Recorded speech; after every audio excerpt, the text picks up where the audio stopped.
زمین خریدنا زندگی کا ایک بہت بڑا فیصلہ ہوتا ہے، لیکن ہمارے ہاں پنجاب میں زمین کے معاملات، پراپرٹی کے تنازعات اور یعنی جو جعلی کاغذات اور قبضے کے مسائل ہیں۔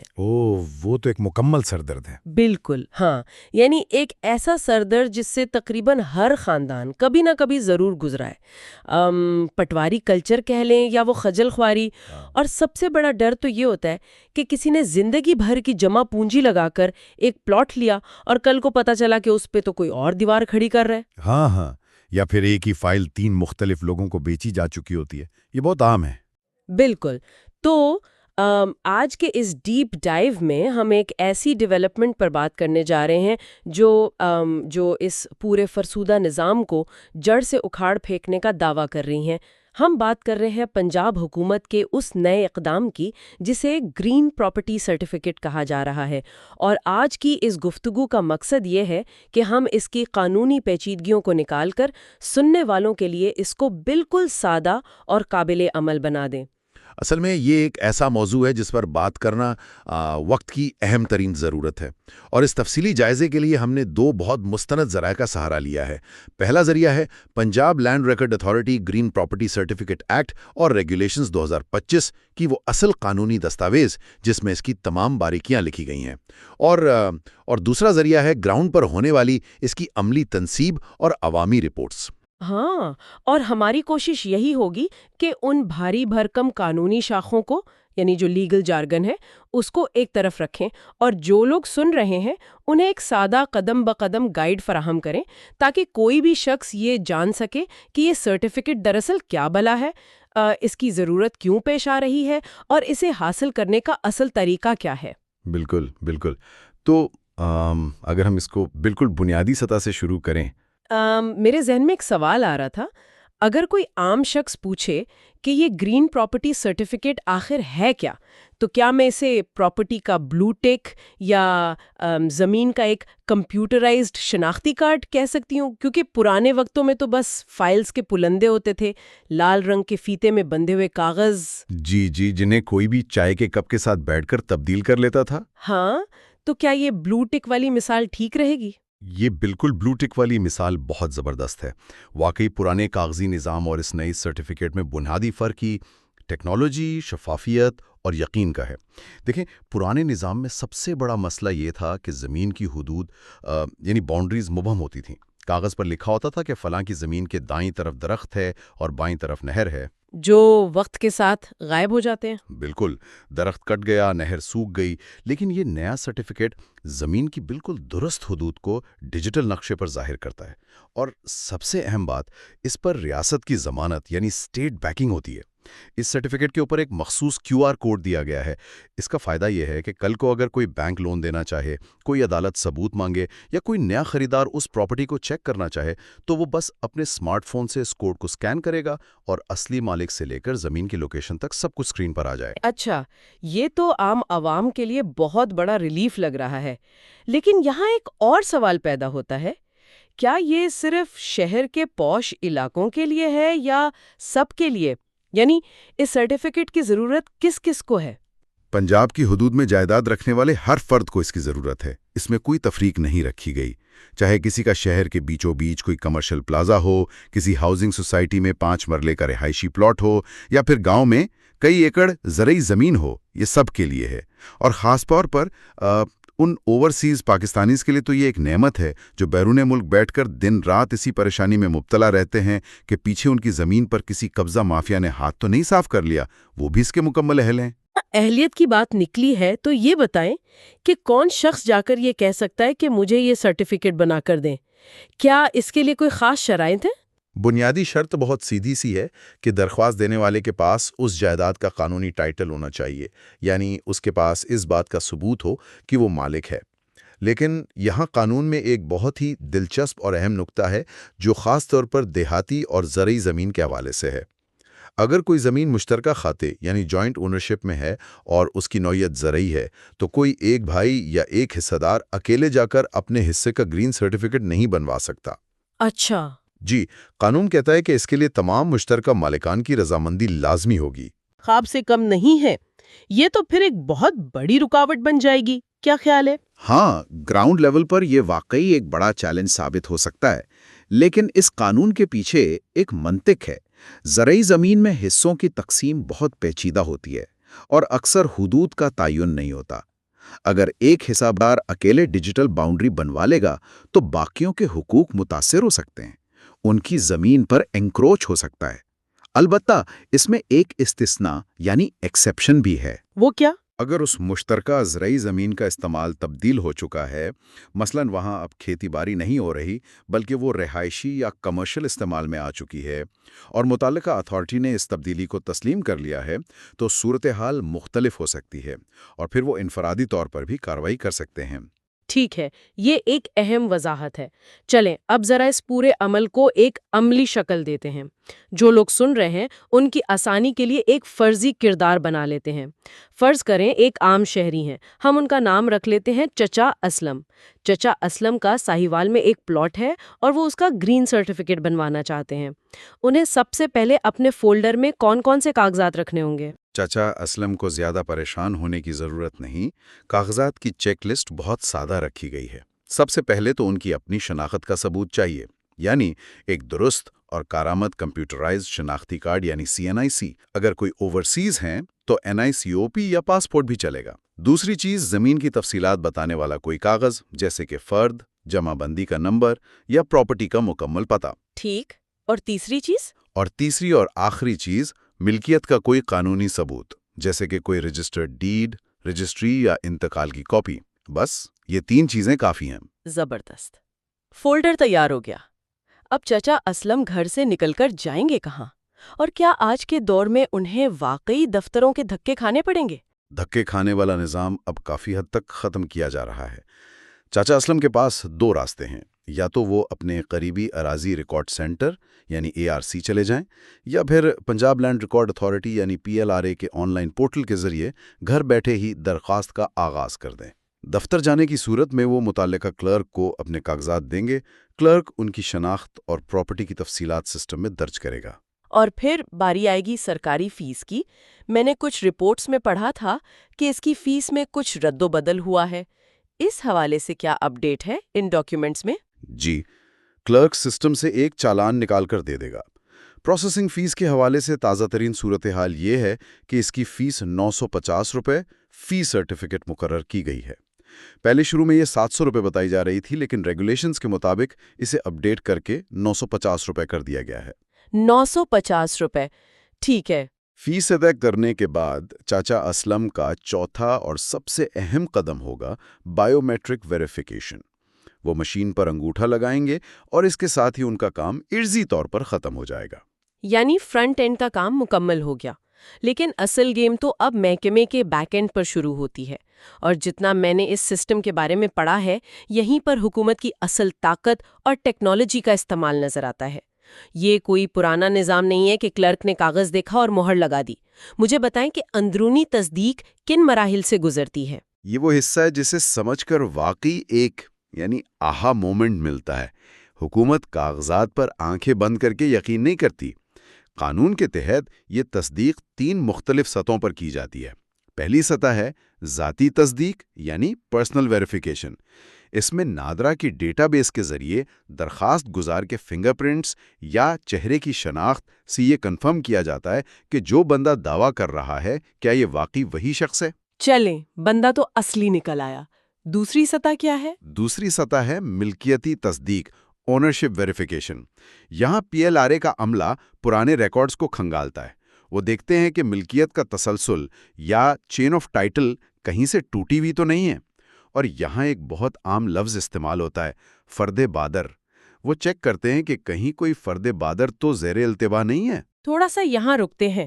بہت سے سننے والوں کو شاید پرانے زمینی نظام کی اس اصطلاح کا علم نہ ہو۔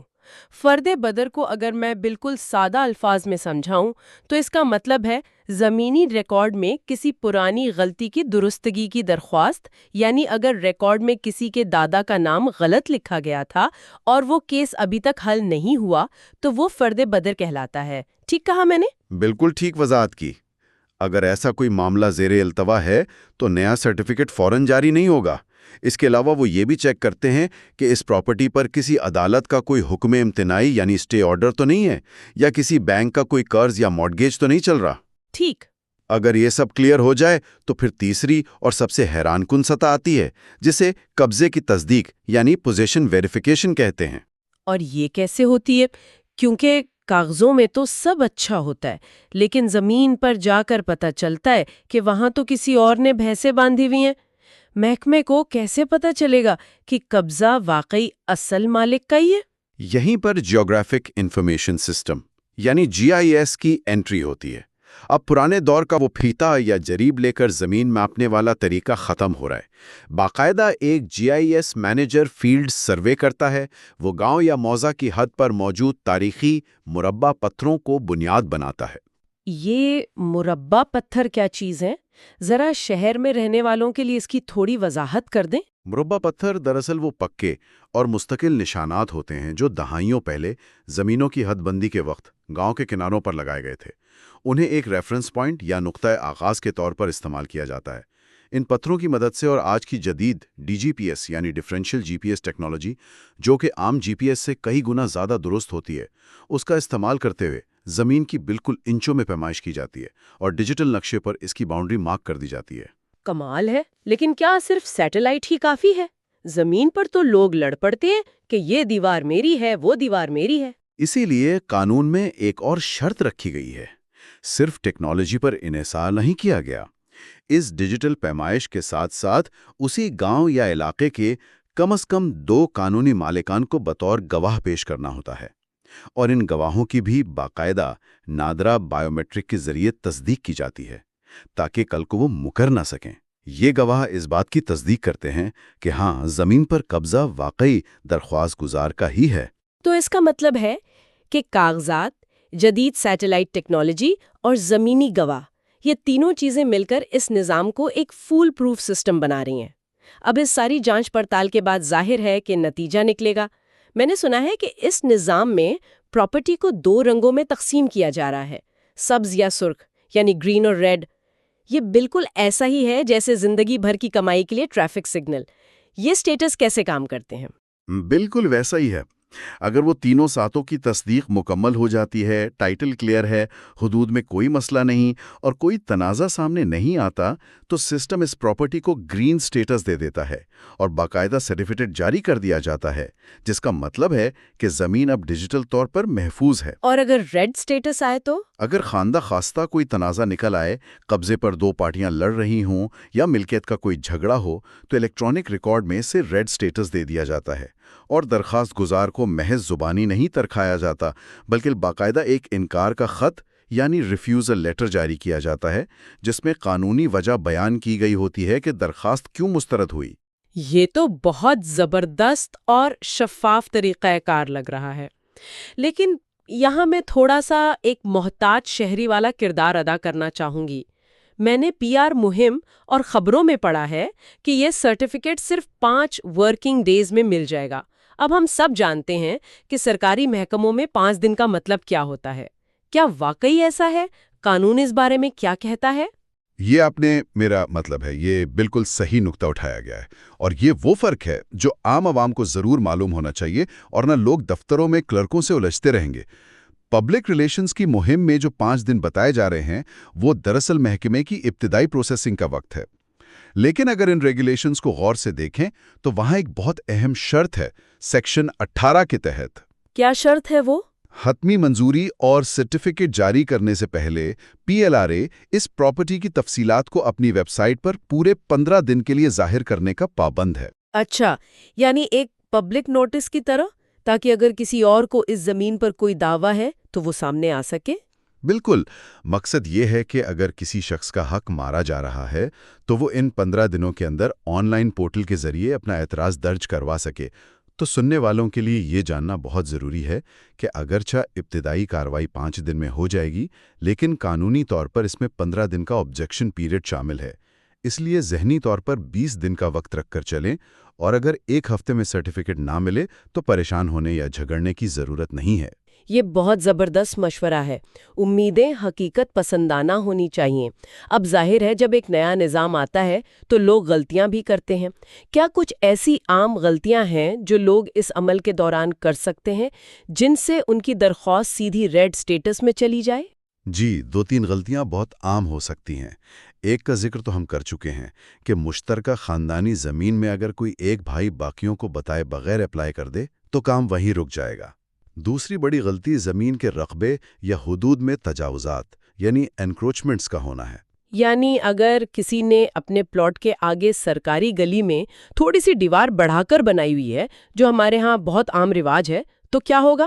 تو وہ پھنس جائے گا، کیونکہ چونکہ یہ سارا عمل GIS سروے اور سیٹلائٹ میپنگ پر مبنی ہے، اس لیے وہ چند انچ یا فٹ کی تجاوزات بھی سروے میں فوراً پکڑی جائیں گی اور پراپرٹی کا سٹیٹس کلیئر ہونے کے بجائے ریڈ ہو جائے گا۔ اوہ، یہ تو کافی سخت معاملہ ہے۔ اچھا، ایک اور چیز جو سرکاری کاغذات میں بہت پریشان کرتی ہے وہ ہے نام کے ہجے یعنی سپیلنگز میں غلطی۔ فرض کریں کسی کے نام میں سعد کی جگہ سین لکھ دیا گیا ہے، کیا اس چھوٹی سی غلطی کے لیے بھی انہیں عدالتوں کے چکر کاٹنے پڑیں گے؟ نہیں، اس معاملے میں قانون نے سہولت دی ہے۔ اگر سرٹیفکیٹ میں کوئی معمولی ٹائپنگ کی غلطی ہے یعنی مائنر ٹائپو ہے تو وہ ایک حلف نامہ یعنی ایفیڈیوٹ اور 2 گواہوں کی مدد سے متعلقہ افسر کے پاس جا کر ٹھیک کروائی جا سکتی ہے۔ یہ تو سکون والی بات ہے۔ ہاں، لیکن اگر مسئلہ بڑا ہے، مثلاً کاغذ پر 5 مرلے لکھا ہے اور موقع پر 10 مرلے نکل آئیں، یا ملکیت کا ہی کوئی بنیادی فرق ہے جسے قانونی زبان میں میٹیریل چینجز کہتے ہیں، تو پھر کوئی افسر اسے ٹھیک نہیں کر سکتا۔ اس کے لیے انہیں باقاعدہ مجاز عدالت یعنی سول کورٹ سے حکم نامہ لانا ہوگا۔ صحیح۔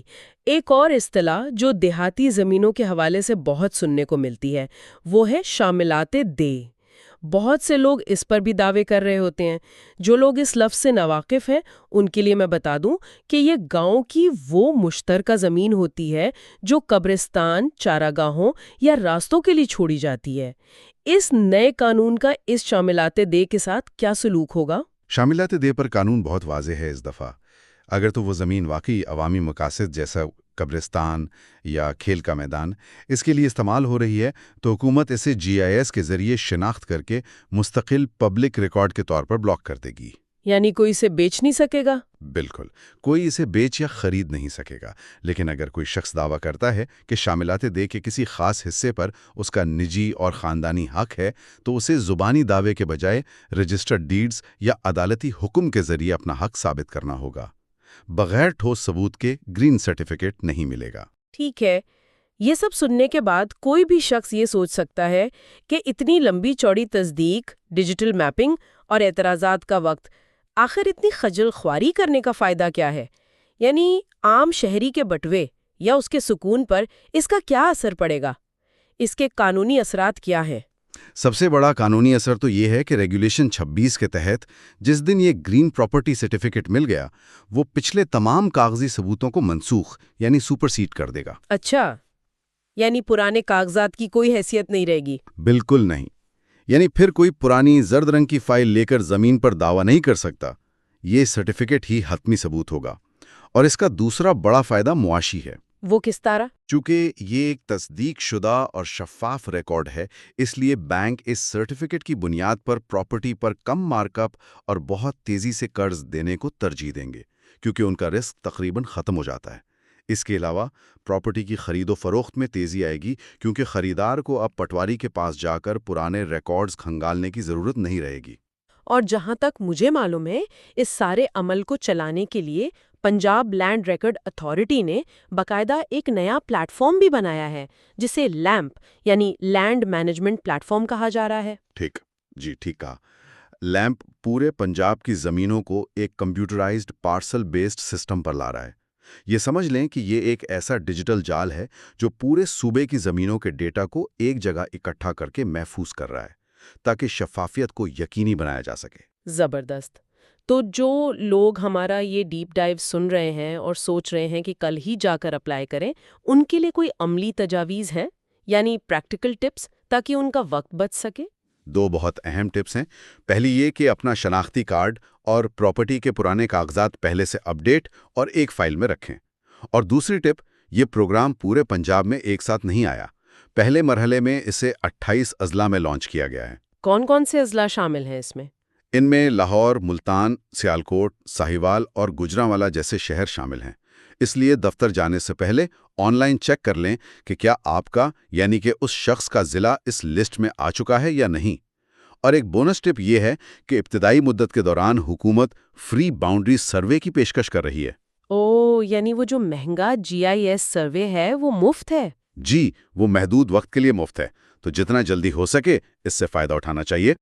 اچھا، اس سے پہلے کہ ہم آج کی گفتگو کو سمیٹیں، کیوں نہ ایک کوئک راؤنڈ ہو جائے ان لوگوں کے لیے جو سن رہے ہیں، ان کے ذہنوں میں کچھ عام سوالات ضرور آ رہے ہوں گے، تو ان کا جلدی جلدی جواب دے دیا جائے، ریپڈ فائر انداز میں۔ تیار ہے؟ بالکل، شروع کریں۔ پہلا سوال، کسی کا کزن دبئی میں بیٹھا ہے، اس کی لاہور میں زمین ہے، کیا وہ اوورسیز پاکستانی اپلائی کر سکتا ہے؟ 100%، بلکہ ان کے لیے تو یہ اپنی پراپرٹی کو محفوظ کرنے کا بہترین موقع ہے۔ دوسرا سوال، اس سرٹیفکیٹ کی سرکاری فیس کیا ہے؟ کوئی خفیہ چارجز تو نہیں؟ کوئی خفیہ چارجز نہیں، سرکاری فیس 950 روپیز ہیں جو چلان کے ذریعے جمع کروانی ہے۔ تیسرا سوال، اگر پراپرٹی کا سٹیٹس ریڈ آ گیا تو کیا پراپرٹی ضبط ہو جائے گی؟ بالکل نہیں، ضبط نہیں ہوگی۔ ریڈ سٹیٹس کا صرف یہ مطلب ہے کہ اس جائیداد پر کوئی تنازع یا قانونی مسئلہ ہے جسے پہلے کلیئر کرنا ہوگا، پھر گرین سرٹیفکیٹ ملے گا۔ چوتھا سوال، کیا گاؤں کی شاملات دہ کی زمین کا سرٹیفکیٹ بن سکتا ہے؟ اگر وہ زمین عوامی مقاصد کے لیے ہے تو اسے مستقل پبلک ریکارڈ بنا کر بلاک کر دیا جائے گا۔ اگر کوئی ذاتی دعویٰ ہے تو دستاویزی ثبوت یا عدالتی حکم لانا ہوگا۔ پانچواں اور آخری سوال، سرٹیفکیٹ میں نام کے ہجے غلط ہو گئے ہیں، کیا وکیل کرنا پڑے گا؟ نہیں، معمولی غلطی کے لیے وکیل کی ضرورت نہیں، صرف ایک حلف نامہ اور 2 گواہ لے جائیں، تصحیح ہو جائے گی۔ البتہ رقبے کی تبدیلی کے لیے عدالت جانا ہوگا۔ بہترین۔ تو عوامی آگاہی کے لیے آج کی اس گفتگو کا لب لباب یہ ہے کہ گرین پراپرٹی سرٹیفکیٹ پنجاب کے ریئل اسٹیٹ میں ایک گیم چینجر ثابت ہونے جا رہا ہے۔ پرانے بوسیدہ فائلز کے نظام کو خیر باد کہیں، فیس ادا کریں، بائیو میٹرک تصدیق کروائیں اور پراپرٹی کو جعل سازوں اور قبضہ مافیا سے ہمیشہ کے لیے محفوظ بنا لیں۔ بالکل صحیح، وقت پر اٹھایا گیا قدم ہے یہ۔ ہاں، لیکن جانے سے پہلے میں ایک سوال چھوڑ کر جا رہی ہوں۔ ذرا تصور کریں، جب مستقبل قریب میں پنجاب کی ایک ایک انچ زمین سیٹلائٹ اور ڈیجیٹل گریڈ کے ذریعے لاک ہو جائے گی اور ہر پراپرٹی کا ایک مستقل بارکوڈ بن جائے گا، تو کیا اس سے صرف خاندانی جائیداد کے جھگڑے ہی ختم ہوں گے، یا پھر یہ پورے پاکستان میں مستقبل کی سمارٹ اربن پلاننگ اور ایک ایسے جدید ٹیکس سسٹم کی بنیاد بننے جا رہا ہے جہاں کوئی بھی اپنی جائیداد چھپا نہیں سکے گا؟ اس بارے میں ضرور سوچیے گا۔ ہم ملیں گے اگلے ڈیپ ڈائیو میں۔